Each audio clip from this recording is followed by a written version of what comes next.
मिलिए आर्नोल्ड से। और आज उसने एलॉन मस्क के साथ शर्त लगाई है कि वो अपनी मामूली पुरानी इंटरनल कंबेशन इंजन वाली गाड़ी से टेस्ला को हरा सकता है। चिंता मत करो, एलॉन फिनिश लाइन तक नहीं पहुंच पाएगा। आखिरकार किसी ने भी ध्यान नहीं दिया कि जब रेस चल रही थी तब स्नॉट एंड गॉब अपने लिए बारबेक्यू प्लान कर रहे थे। ऐसा लगता है कि सूरज का टेम्परेचर भी उनके अजीबोगरीब स्पेस सॉसेजेस के लिए काफी नहीं है। अब ये हुई ना बात। उप्स, ऐसी सोलर फ्लेयर्स अच्छी नहीं है क्योंकि ये सारे पावर प्लांट्स और इलेक्ट्रिकल चीजों को अर्थ पर बंद कर देती हैं। ये पक्का प्लैनेट के सारे जरूरी कामों को बुरी तरह नुकसान पहुंचाएगी और खासकर डॉक्टरों के काम को और हमारी बहुत सी चीजों को, जैसे सोशल नेटवर्क्स, लाइक्स और रीपोस्ट को। सिर्फ शैतान को इससे कोई फर्क नहीं पड़ेगा। ये शायद उन्हें फायदा भी दे सकता है। और ये रहा हमारा सबसे ज्यादा तेज कछुआ। सारी इलेक्ट्रिक चीजों की तरह एलॉन की गाड़ी भी खराब हो गई। सबसे जरूरी बात यह है कि कभी भी समय से पहले खुशी ना मनाएं। वो बेवकूफ जरूर होगा, पर आर्नोल्ड को पक्का आंख मारना अच्छे से आता है। बदकिस्मती से बस वो कम समझदार है। बैटरी खत्म हो चुकी है। अब इन लोगों को कैसे भी करके डेजर्ट से बाहर निकलना होगा। ये अच्छा है कि एलॉन ने पहले से कुछ सोच लिया, और ये और भी अच्छा है कि उसकी डिक्की में एक बाल्टी, एक छोटा रॉकेट और खाने का सामान है। ओह, आलू एक बड़ी आइडिया है। वैसे भी एक आलू में से 0.5 वोल्ट की वोल्टेज निकलती है और आर्नोल्ड की कंबेशन इंजन गाड़ी को 13 वोल्ट चाहिए चालू होने के लिए। तो 26 आलूओं के साथ एक जिंक की कील और कॉपर की तार गाड़ी को चालू करने के लिए काफी है। अरे यार, ये करंट काफी कम है। इंजन को चालू करने के लिए 100,000 आलू वाली बैटरी चाहिए होगी। मैं तुम्हें जल्दी करने की सलाह देता हूँ। सूरज डूब रहा है और डेजर्ट में रातें बहुत ठंडी होती हैं। वाओ दोस्तों, बढ़िया आउटफिट है। मैं चाहता हूँ कि हम बिना फेमस ब्लू क्रिस्टल के ही कर लें आज। ओह रुको, मुझे पता है तुम क्या करना चाह रहे हो। अगर हम zinc bolts, screws, coins, sponges, potassium oxide, copper और ब्रेक पैड्स लें, उन्हें मिला लें और गाड़ी के साथ जोड़ें, तब हमारे पास एक आम बैटरी का चार्ज होगा। लड़कों ने सब कुछ सही किया। ये शर्म की बात है कि अभी भी इतना पावर नहीं है कि ड्राइव की जाए। जल्दी करो, समय निकलता जा रहा है। आर्नोल्ड, वहां ढूंढना बंद करो। रुको, दिखाओ तुम्हें क्या मिला। एक मैग्नेट। ये बिल्कुल वही है जो हमें चाहिए था आर्नोल्ड। हे एलॉन, ये समय वो करने का नहीं है। ये इसी चीज के लिए है। 1831 में फैराडे ने भी कुछ ऐसे ही पहली बार किया था। उसके लिए हमें एक कॉइल, कॉपर वायर और मैग्नेट चाहिए। हम मैग्नेट को कॉइल पर डालेंगे जिस पर कॉपर लगा है, और हम कॉइल के अंदर मैग्नेट को हिलाते रहेंगे और हर कॉपर की कॉइल 0.01 वोल्टेज जनरेट करेगी। पर ज्यादा टर्न्स की मदद से सब सही चल रहा है।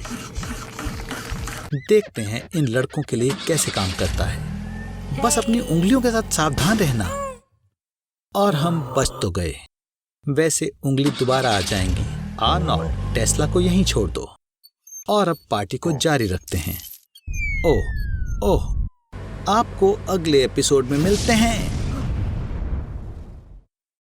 यह मत पूछो कि वो फैल्कन 9 रॉकेट से बंधे हुए टेस्ला में कैसे और क्यों पहुंचा। बस पूछो मत। खैर, क्या तुम तैयार हो आर्नी? मैं काउंटडाउन शुरू कर रहा हूँ।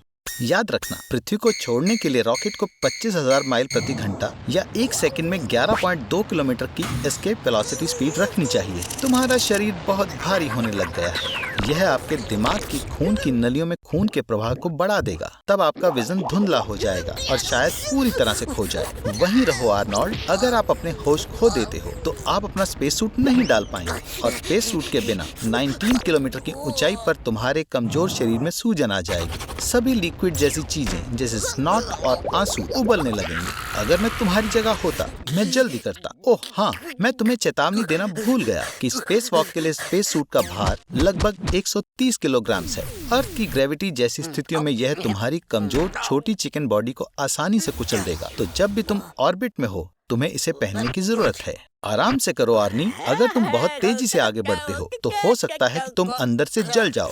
जैसा कि स्पेस में शरीर का थर्मल रेगुलेटरी मैकेनिज्म कभी कभी फेल हो जाता है। नमी स्पेस में इवेपोरेट हो जाती है जो शरीर को ठंडा होने से रोकता है। इसलिए इंटेंस एक्टिविटी के दौरान तुम्हारा तापमान 40 डिग्री सेल्सियस से भी बढ़ सकता है। ओह बेवकूफ आर्नोल्ड, तुम आखिर बेहोश हो गए। ओह, क्या डक ने तुम्हें चीयर किया? खैर, मेरे पास तुम्हारे लिए बुरी खबर है कि टक्कर के कारण नेविगेशन इक्विपमेंट खराब हो चुका है। कमांड सेंटर भी आपको मार्शियन ट्राजेक्ट्री पर लाने की कोशिश कर रहा है, पर बदकिस्मती से एक स्टेज फैल्कन 9 खराब हो गया है और संभावना है कि 5 घंटे में तुम मून में क्रैश होने वाले हो। ये तुमने क्या किया आर्नोल्ड? क्या तुमने अपनी पैंट्स में पी कर दी? शुरुआती स्पेस में नासा ने कचरे से निपटने के लिए एक सिस्टम बनाने की कोशिश की, लेकिन अंत में मॉडर्न एस्ट्रोनॉट बस अच्छे पुराने डायपर का इस्तेमाल करते हैं जो तुम्हारे पास बिल्कुल भी नहीं है। क्या तुम्हारे पास है आर्नोल्ड? खैर, मुझे उम्मीद है कि तुमने आज नाश्ता नहीं किया होगा, क्योंकि तुम्हारे बिल्कुल सामने स्पेस जंग का एक छोटा सा बादल है और इसके बिल्कुल पीछे मिनी मेटेरॉइड है। गुड बाय कहने का समय आ गया है। मैं तुम्हें मिस करने वाला हूँ आर्नोल्ड।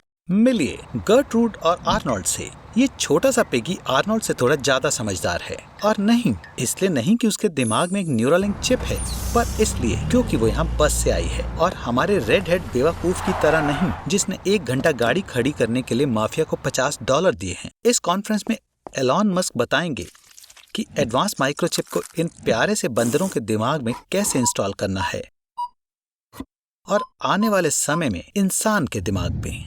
आर्नोल्ड, बंदर को अपनी चाबियों से चिढ़ाना बंद करो। देखा, बहुत बढ़िया। खैर, तुमने खुद ही छेड़ा था बडी। मुझे समझ नहीं आ रहा कि एलॉन ने अपने कॉन्फ्रेंस में इस बेवकूफ को क्यों बुलाया।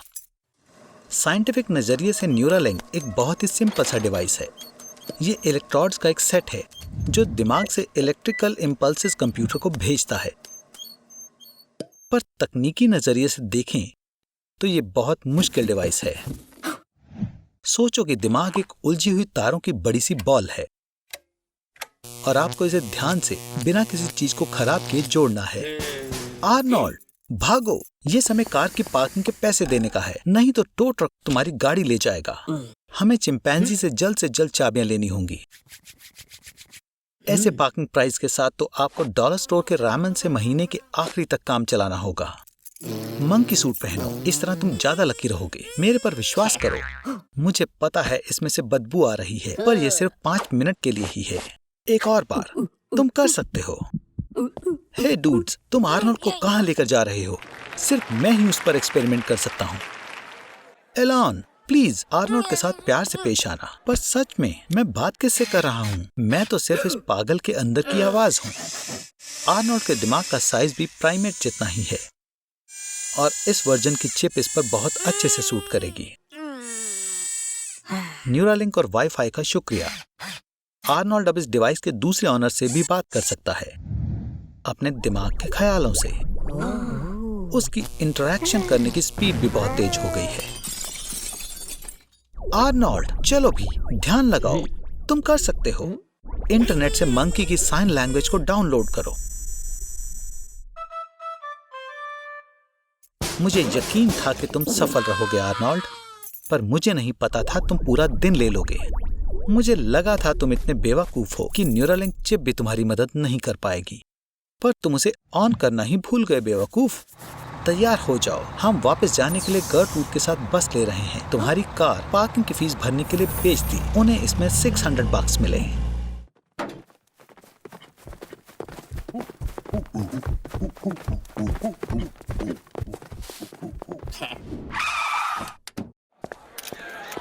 एलॉन मस्क लोगों को डिहाइड्रेट करके कैप्सूल में पैक करने में कामयाब हो चुका है।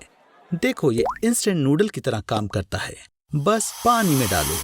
67.5 बिलियन कैप्सूल्स लॉन्च किए गए थे, तो अब दुनिया में 10 गुना और बेवकूफ हो जाएंगे। पर यह आपकी प्रॉब्लम नहीं है। वैसे दरअसल अब से ये शायद आपकी प्रॉब्लम भी है। इतने सारे लोग होने से सबको ट्रांसपोर्ट की सर्विस नहीं मिल पाएगी। चलना ज्यादा बेहतर होगा। इस प्लेनेट पर हर इंसान एक दिन में 0.75 किलोग्राम कचरा करता है, तो हर साल का 200 ट्रिलियन टन से ज्यादा का कचरा ये 99 ग्रैंड कैनियंस को भरने के लिए बिल्कुल काफी है। हर जगह पावर प्लांट्स बन रहे हैं क्योंकि 75 बिलियन लोग हर दिन की 125 बिलियन किलोवाट बिजली इस्तेमाल करते हैं। इतनी बिजली 8 ट्रिलियन आईफोन को चार्ज करने के लिए काफी है। पर इसका मतलब ये भी है कि इतनी ही कार्बन डाइऑक्साइड भी हमारे आसपास पैदा हो रही है। ये हमारे क्लाइमेट पर कितनी बुरी तरह से असर डालेगा, इसे समझने के लिए आपको जीनियस होने की जरूरत नहीं है। खाली जगह कम मिलती है तो ये रहे तुम्हारे नए रूममेट्स, सिर्फ आदमी। बच्चे पैदा करने पर सख्त कानून है, ऐसा करने पर मौत की सजा दी जाएगी। इस दुनिया को पक्का इधर उधर भागते किसी छोटे से आर्नोल्ड की जरूरत नहीं है। वैसे लड़कियों के मामले में तुम्हारी किस्मत अच्छी नहीं है। वैसे तुम्हें भूख लगी है? अब सारा खाना सिंथेटिक और रिसाइकल्ड होता है। अभी तुमने recycled toilet paper patty test की है। मैंने इसे खास तुम्हारे लिए बनाया था, पर तुम्हें तो कोई कदर ही नहीं है। हालांकि तुम्हें अभी रात इसी जगह में बितानी होगी। कार्बन डाइऑक्साइड बढ़ने की वजह से सारे ग्लेशियर्स पिघल चुके हैं और जमीन के 35% इलाके पर बाढ़ आई हुई है। खेती के लिए जगह को छोड़कर 1% से भी कम जगह बची है रहने के लिए। अब सिर्फ अमीर रोगी पैर पसार कर सोना अफोर्ड कर सकते हैं। यार आर्नोल्ड, मुझे तुम्हारे जैसे नाटे से जलन हो रही है। चलो आराम से इंटरनेट पर स्लो फ्लिक्स पर मूवी देखो। उप्स, एंटर करने के लिए आपको नंबर लेकर लाइन में खड़ा रहना होगा। तुम 1250वें हो। ज्यादा पॉपुलेशन होने की वजह से इंटरनेट की स्पीड 99.5% गिर गई है। देख कर चलो, समझे? 20 मंजिला कब्रिस्तान सिर्फ मिलेनियर के लिए है। बाकी की आबादी को किसी भी खाली जगह पर दफना दिया जाता है। अपने बैग्स पैक कर लो। एलॉन मस्क ने समुद्र के मलबे से एक बड़ा सा जहाज बनाया है और कहता है कि वो आपको अंडर वाटर लास वेगस ले जाएगा। शहर अब पानी के 9000 मीटर नीचे बने हैं, एवरेस्ट की तरह, पर ऊपर की बजाय नीचे। आर्नोल्ड से मिलिए। एक एक्सपीरियंस्ड एस्ट्रोनॉट होने की वजह से उसे इंटरनेशनल स्पेस स्टेशन में फ्रेश खाने और कपड़ों के सप्लाई की जिम्मेदारी सौंपी गई है। आर्नोल्ड, खाना खाना बंद करो, ये क्रू के लिए है। तुम्हारे पास वहां क्या है ये मत कहना। ये घर का बना बुरीटो है। क्या तुमने ये एस्ट्रोनॉट के लिए बनाया है? रॉकेट सक्सेसफुली ISS तक पहुंच गया है। तैयार हो जाओ। दरवाजा खोलने के लिए तुम्हें ग्रीन बटन पर क्लिक करना होगा। 3, 2, 1। Green button Arnold. Arnold, green. मुझे डाउट है कि अगर कोई भी एस्ट्रोनॉट तुम्हारी मदद के लिए आने वाला है। अगर तुम उन्हें खाना दिए बिना जाने वाले हो, तुम्हारे 8 घंटों के लिए काफी एयर है। इस समय में कैसे भी करके तुम्हें खुद ISS के पास पहुंचना है। अपनी बॉडी को चलाने से कुछ नहीं होने वाला।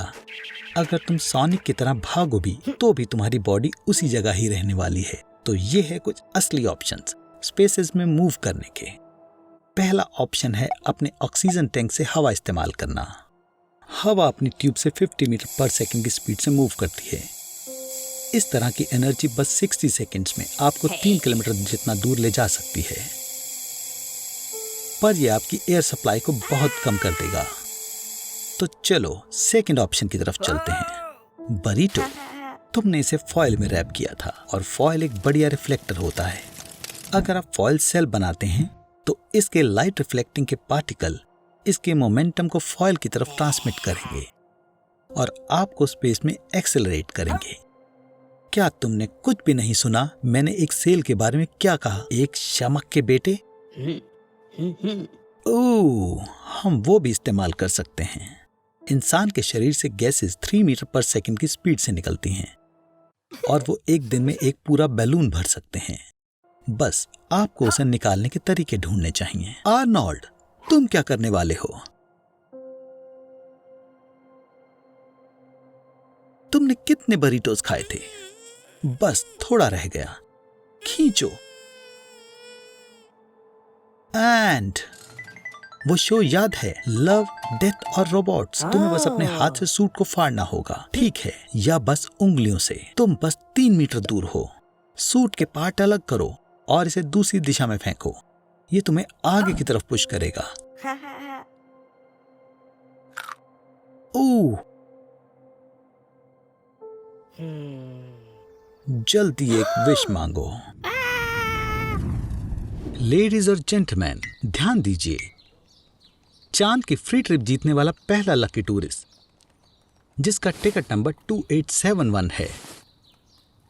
और ये रहा वो लकी टूरिस्ट। आर्नोल्ड से मिलिए। अर्थ से चांद की दूरी 384,467 किलोमीटर है और हर साल चांद 3.5 सेंटीमीटर आगे बढ़ता है। इंसानों के अब तक के इतिहास में सिर्फ 12 लोगों ने ही चांद पर कदम रखा है। तुम 13वें होगे। जहां तक मुझे लगता है ये लकीएस्ट नंबर नहीं है, पर जरा सोचो, चांद पर तुम्हारे बिना कोई नहीं होगा। ये सच है कि ये मियामी नहीं है। यहाँ का टेम्परेचर -173 डिग्री सेल्सियस है और तुम कहीं भी जाओगे, अर्थ के मुताबिक हर जगह का रेडिएशन 200 गुना ज्यादा होगा। तो तुम बिना स्पेस सूट के सब नहीं कर सकते, लेकिन इस बीच तुम टूरिस्ट के तौर पर होटल में जा सकते हो। हालांकि यहाँ का कंस्ट्रक्शन 2025 से पहले शुरू नहीं होगा। चलो चांद की दूसरी तरफ चलते हैं, क्योंकि यहाँ एस्ट्रोनॉट्स ने काफी सारे बढ़िया इक्विपमेंट छोड़े हैं। आर्नोल्ड, लूनर रोवर में बैठो, इंजन शुरू करो और ड्राइव करो। मानो या ना मानो, यहाँ कुछ लूनर सीज भी हैं। ये सिर्फ पानी से नहीं बल्कि सॉलिडिफाइड लावा से भरे हैं। आर्नोल्ड, गलत पैडल, ब्रेक दबाओ। बधाई हो आर्नोल्ड, तुम U-22 चाइनीज लूनर रोवर से टकराए हो और तुमने अपना स्पेस सूट भी खराब कर लिया। ओह नहीं ह्यूस्टन, एक परेशानी है। चिंता मत करो आर्नोल्ड, मदद आ रही है। ये सच है, उन्हें यहाँ आने में 3 दिन लगेंगे और ऑक्सीजन को बचाने की कोशिश करना। Good luck Arnold. अच्छी खबर है दोस्त, तुम बच गए, पर तुमने एक उंगली गंवा दी। आर्नोल्ड, अब तुम एक सच्चे हीरो हो, इसलिए नासा तुम्हें मार्स की फ्री टिकट दे रहा है। 3 घंटे में जाना है।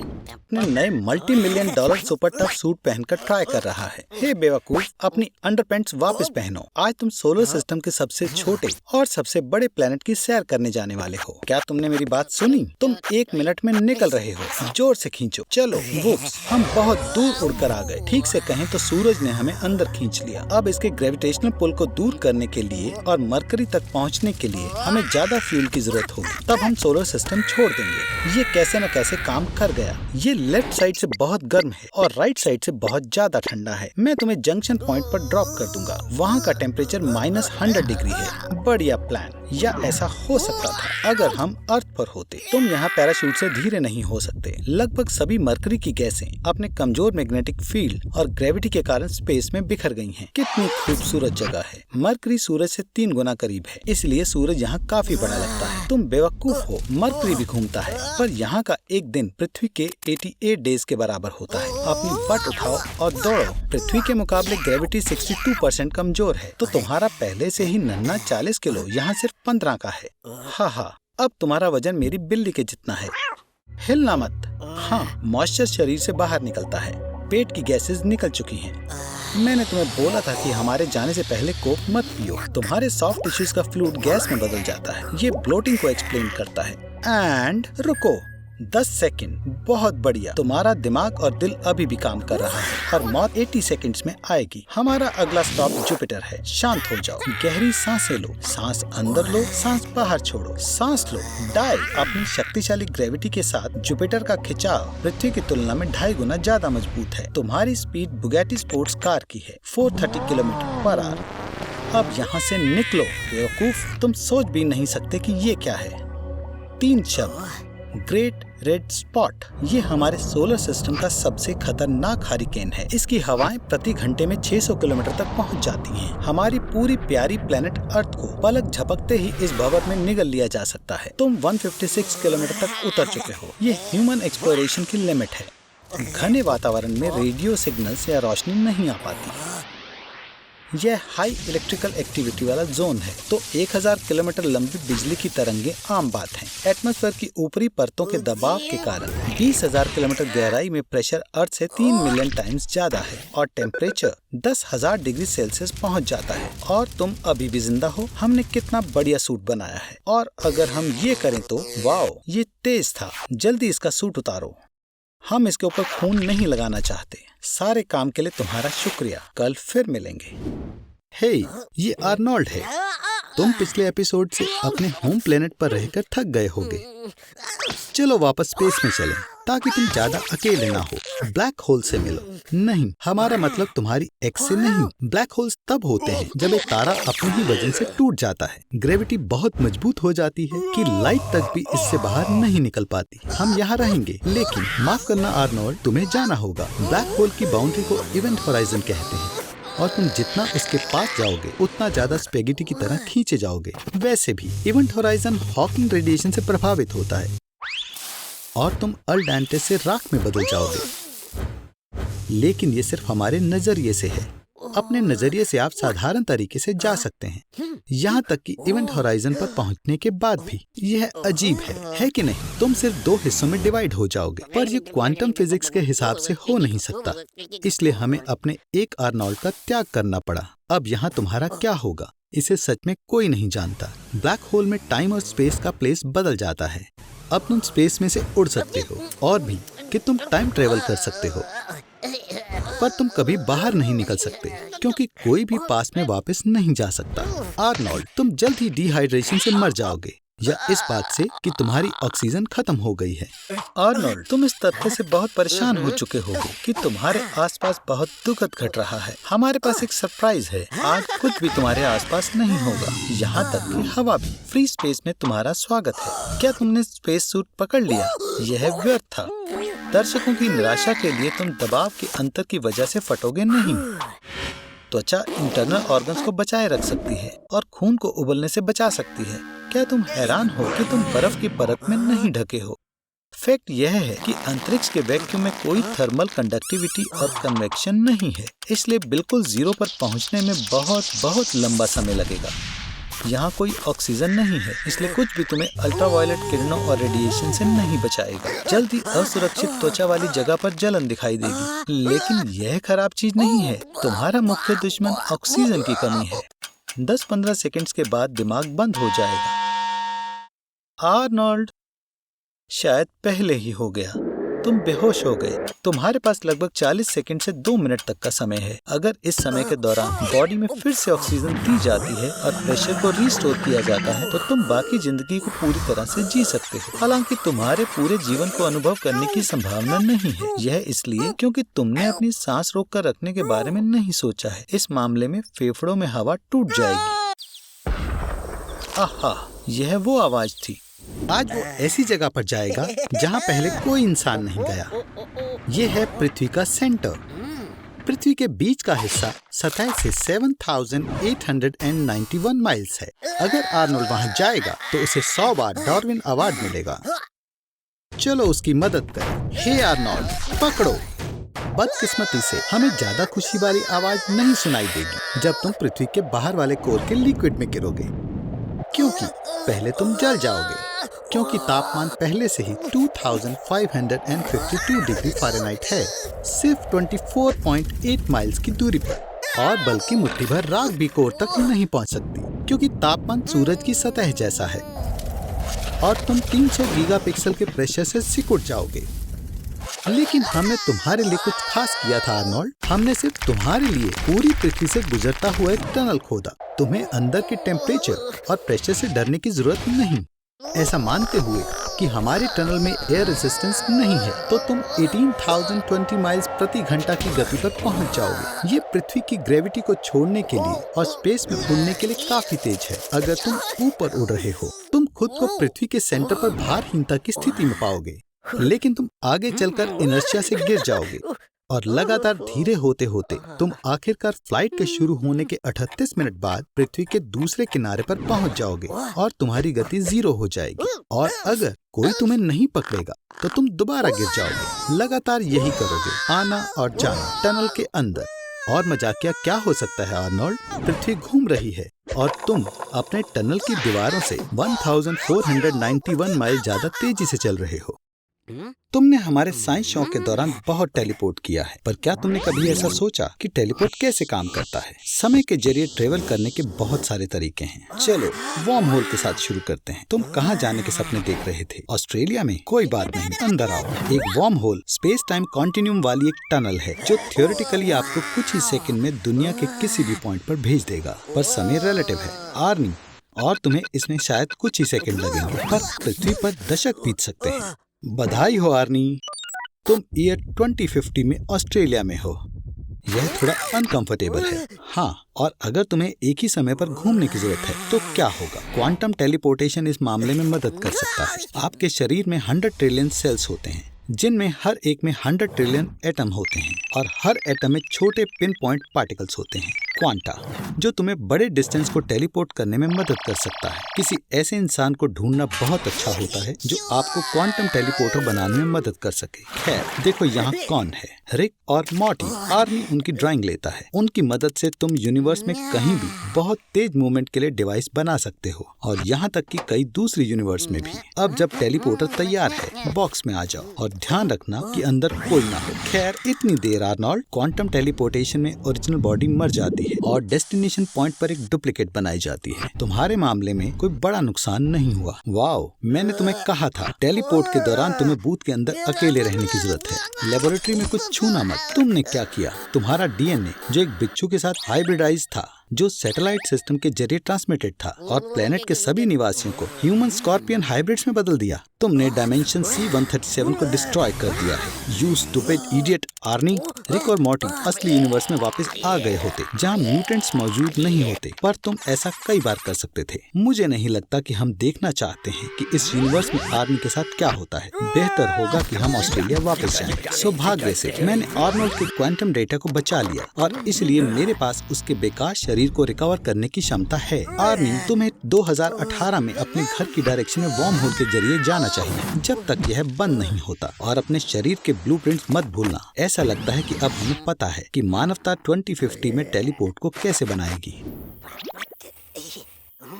जो बेरहम और निर्दयी सरकार से छिपने की कोशिश कर रहा है, जो उसे 24/7 मजबूर करती है प्यार करने के लिए।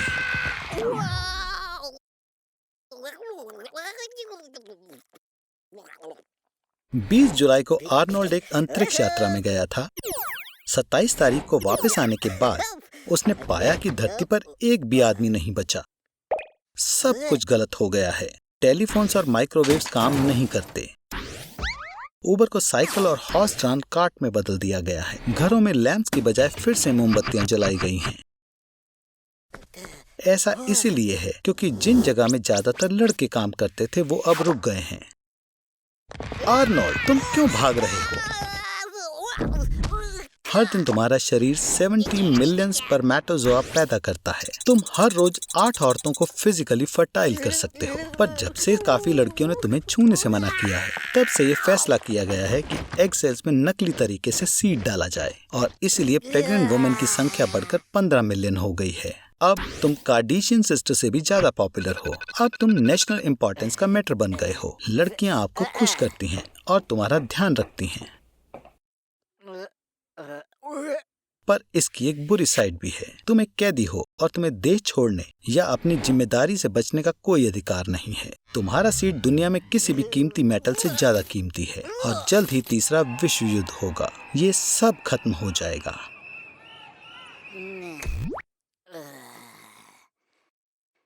नहीं, 14 साल में जब लड़के ट्रांजिशन एज में आना शुरू करते हैं और पहला सीड आता है।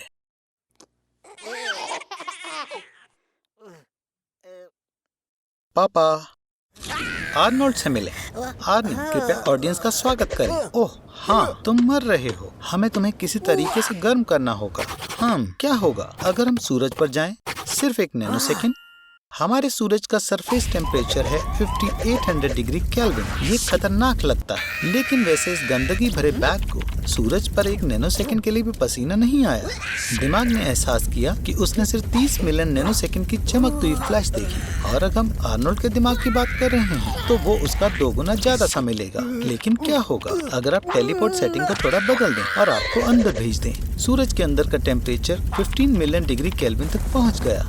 सरफेस की तरह नहीं, यहाँ तुम पहले ही पक जाओगे जितना हो सकता है। जैसे कि आप एक ट्रे में मुंह में सेब रखे हुए परोसे जाने से पहले एक माइक्रोवेव में है। शॉर्ट फोटोन वेव्स की वजह से दिल, पेट और लीवर बॉडी के अंदर ही फट जाएगा। आर्नी, जैसा तुमने सपना देखा था जब तुम पायरेट की तरह तैयार हुए थे और रोए थे। आर्ग, मुझे आखिरी हैलोवीन के लिए खत्म कर दो। सिर्फ यहाँ एक छोटी परेशानी है। तुम्हारा डीएनए तुम्हारे जलने से पहले आयोनाइज हो जाएगा, तो हम तुम्हारा क्लोन नहीं बना पाएंगे। आपको अपने आप को बचाने के लिए दूसरा तरीका अपनाना होगा।